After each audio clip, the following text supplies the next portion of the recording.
Olá! Se você está se preparando para a segunda fase da OAB em Direito Penal e você se sente que os seus estudos estão um pouco desorganizados, você não consegue compreender se você está indo muito bem por falta de experiência ou por alguma questão de medo dessa prova, fica comigo até o final deste vídeo, pois nele eu vou te apresentar quais são os pontos mais essenciais para os seus estudos, que se você priorizar e se você seguir eles tudo certinho, você vai conseguir a sua tão sonhada aprovação na segunda fase da OAB. Mas antes de entrar no conteúdo deste vídeo, que é bem simples e fácil, eu vou fazer aqui uma breve apresentação do nosso canal. Olá, meu nome é Erigon Ramos, sou advogado criminalista, fui aprovado na segunda fase do 34º exame da OAB e o meu objetivo é ajudar você a sair dessa vida bandida que é estudar para o exame de ordem. Pessoal, para começar então o assunto aqui do nosso vídeo, eu gostaria de ir para o nosso primeiro passo. O primeiro passo dos nossos estudos é: você deve priorizar a sequência lógica do seu cronograma. Você precisa seguir um cronograma que vai te levar desde o inquérito até todos os tópicos, todos os assuntos, por exemplo, previstos na Lei de Execução Penal 7.210.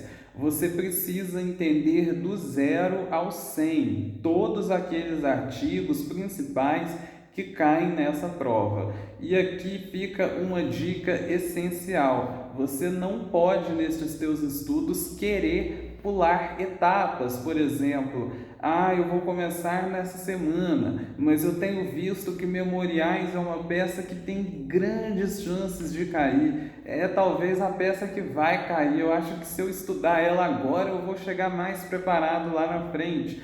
E a resposta é não. Você precisa ter essa tranquilidade.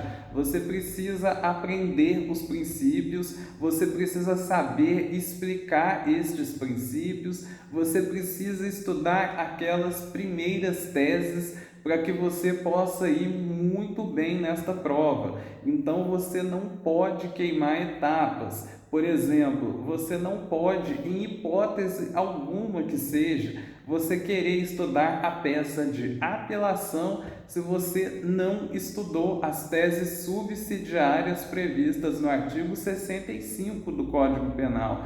Ou seja, você precisa, antes de entender as subsidiárias, fazer um estudo completo, tanto de teses para peças, como das questões dissertativas que caem na segunda fase. Ou seja, eu não recomendo em hipótese alguma que você acabe pulando estas etapas. Você precisa seguir este passo a passo do teu cronograma. O que nos leva ao nosso segundo ponto, a segunda essência do nosso conteúdo. Você precisa estudar questões comentadas. E dentro dessas questões comentadas, eu recomendo que você faça 4 questões por dia. 4 porque é o mesmo número que vai cair no dia lá da sua prova. E essas questões que eu digo aqui, elas não são referentes, por exemplo, ao seu cronograma. Por exemplo, se hoje ou amanhã, talvez, você vai estudar provas ilícitas, eu recomendo que você faça neste dia todas as possíveis questões que já caíram nos exames anteriores e talvez em questões de cursinho que você faz, que você faça todas as questões possíveis sobre aquele assunto daquela aula, por exemplo, que você está assistindo no vídeo. E além disso, eu espero muito que você reserve 4 questões aleatórias para você resolver por dia. E depois que você resolver essas questões, sempre que você errar ou tiver alguma coisa difícil, você coloque todas as palavrinhas-chave. Você pode utilizar muitas vezes também de um post-it ou então de um caderninho no seu computador que você vai anotar aquelas palavrinhas-chave. Por exemplo, tal prova deve ser desentranhada dos autos conforme o artigo 157 e artigo 5º, salvo engano, inciso 64 ou 54, que trata das provas ilícitas.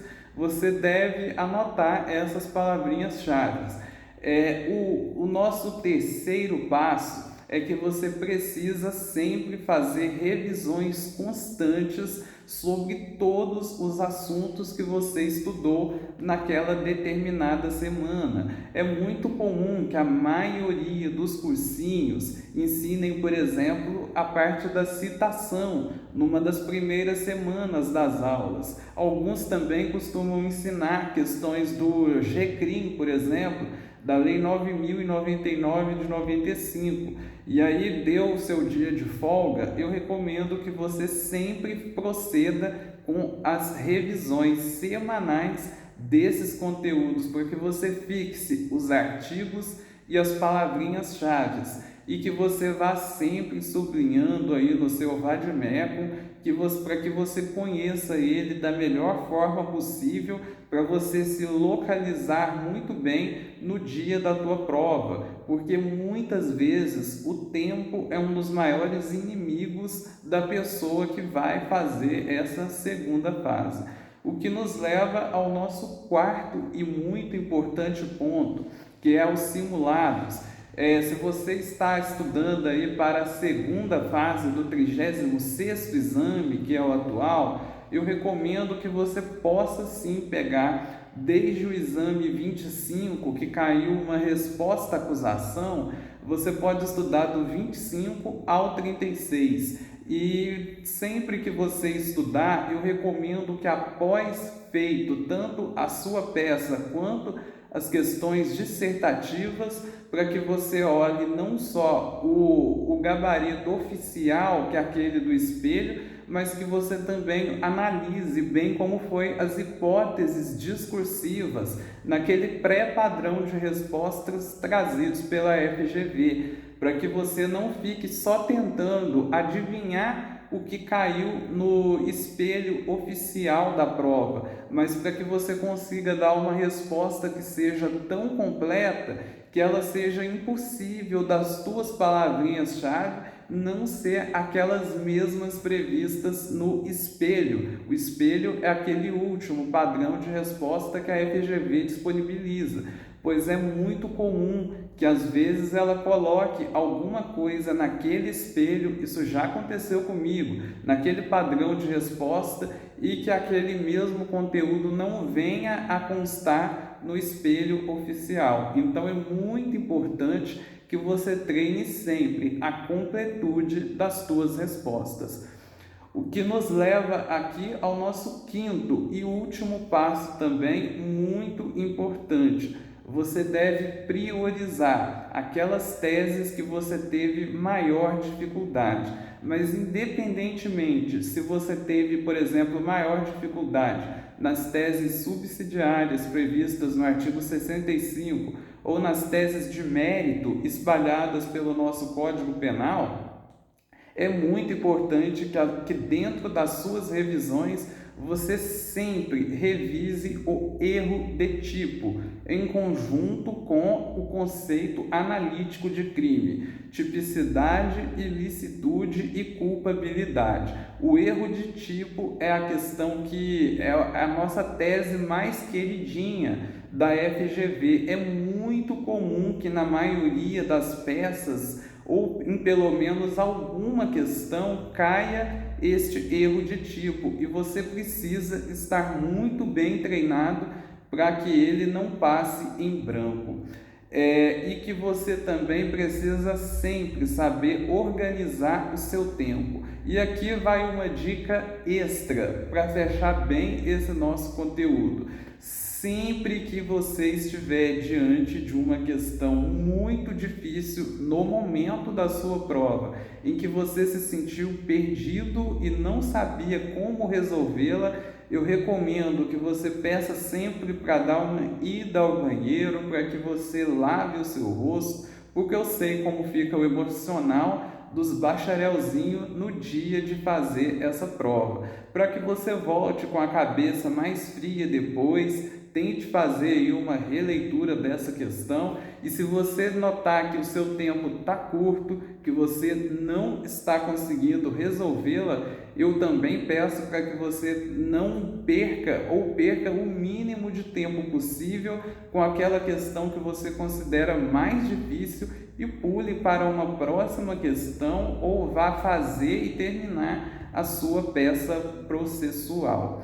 Pessoal, o conteúdo do nosso vídeo era esse mesmo. Se você gostou do nosso conteúdo, eu peço para que você deixe o seu like, para que esse vídeo seja espalhado para mais e mais pessoas que estiverem precisando, pessoas que não têm oportunidade de fazer um cursinho, não sabem o que vai priorizar nestes estudos. Eu peço para que você compartilhe com seus amigos, que você aperte no nosso sininho para você não perder nenhum assunto sempre que a gente fizer um vídeo novo, para que você ajude que o YouTube entenda a relevância do nosso conteúdo, para que ele se propague cada vez mais e mais para mais pessoas que estejam precisando de assistir um conteúdo assim. E se você tem alguma dúvida, não sabe como você faz alguma determinada coisa, ou não entende como que a FGV gosta de cobrar um determinado assunto, eu peço que você deixe nos seus comentários, que eu vou tentar te responder da melhor forma e o mais breve possível, para que eu consiga entender essas suas dificuldades, que pode ser também dificuldades de outros colegas, para que eu possa fazer um vídeo novo baseando-me nestes outros assuntos. E que você também compartilhe e veja os nossos outros conteúdos disponíveis aqui no nosso canal, por exemplo, como você vai desenvolver teses de mérito na segunda fase, como que você vai resolver questões discursivas. Enfim, este é um assunto muito voltado para o exame de ordem. Pessoal, eu fiz este conteúdo aqui com muito carinho, espero que vocês consigam de coração essa tão sonhada aprovação na segunda fase da OAB, que vocês consigam, enfim, pegar e alcançar aí essa tão sonhada vermelhinha. Pessoal, eu vou ficando por aqui, um grande abraço e até o próximo vídeo.